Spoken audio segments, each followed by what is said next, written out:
Let's be real. In the ocean of content we're all swimming in, just getting noticed is tough. But the real trick, the thing that makes you stand out, it's making your stuff unforgettable.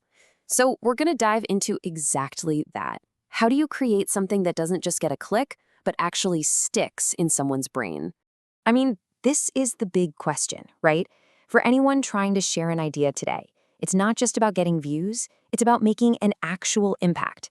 So in this little explainer, we're going to unpack a super powerful formula that really gets to the heart of this question, and we'll use a surprisingly simple case study to do it. You're looking at the key right here, this single sentence. It's from a massively popular video about, of all things, sharks.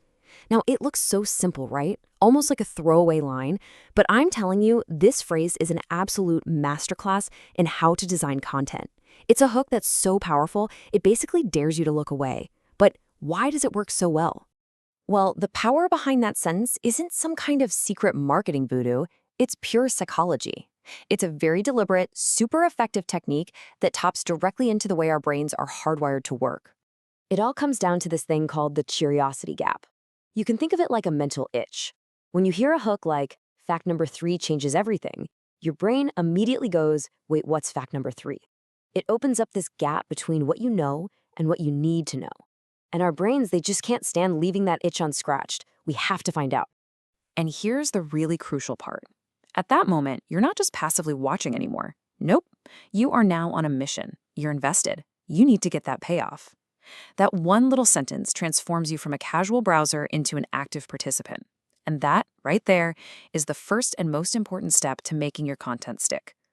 But look, a great hook is useless if it's dangling on a topic nobody cares about. This is where the strategy part of it comes in. It's not just about picking any topic, it's about choosing the right one and doing it wisely. You've probably heard this term thrown around, high RPM niche. It sounds kind of technical, but the idea behind it is actually really simple. It just means focusing on areas where a specific group of people already has a super deep interest or maybe a problem they're desperate to solve. These folks aren't just scrolling by, they're actively looking for answers. And this chart just lays it out perfectly. You see, general content, that's for passive scrolling.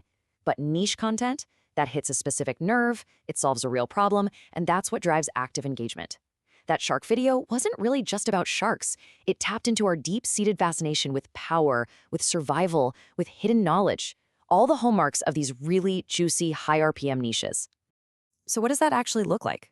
Well, think about niches like personal finance, right?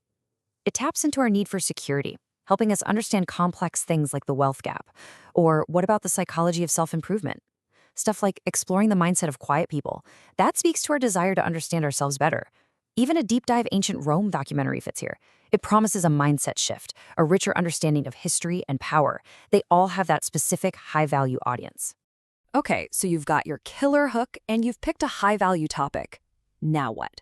How do you actually build the thing to make sure the information sticks around long after the video is over? This is what we can call the architecture of retention. It's a blueprint. First, you start with that powerful hook that makes people ask a question. Second, you use a numbered list, which our brains find super easy and satisfying to follow. Third, and this is key, you deliver on that promised turning point. That's your climax, the big payoff. And finally, you have a satisfying conclusion that closes the loop you opened way back at the beginning. It makes the whole thing feel complete. You see, the magic here is that this isn't just a boring list of facts anymore. It's a story. It has a real narrative arc, a beginning, a middle, a climax, and an end. It's a fantastic form of educational storytelling, really. You could even say it's as simple and effective as an old Zen parable. You're taking the viewer on a journey, and let's face it, we remember journeys way better than we remember a dry PowerPoint presentation. Now, these ideas, psychology, storytelling, they're timeless. They've worked forever. But what's different today is that we have these incredible tools that can help us execute this strategy at a speed and a quality that was just unimaginable a few years ago. You know, modern storytellers can use amazing AI video automation tools, like VO 3.1, to bring these narratives to life visually. And they can use incredibly advanced text-to-speech systems, like Gemini TTS, to narrate them with real human emotion. We can even use data tools to find those high RPM niches with pinpoint accuracy, taking all the guesswork out of the equation. So what's the big takeaway here? It's this. The technology is amazing, but it doesn't replace the need for a solid strategy that connects with actual people. The principles we talked about, the curiosity gap, the narrative structure, those are the roots. That's your foundation.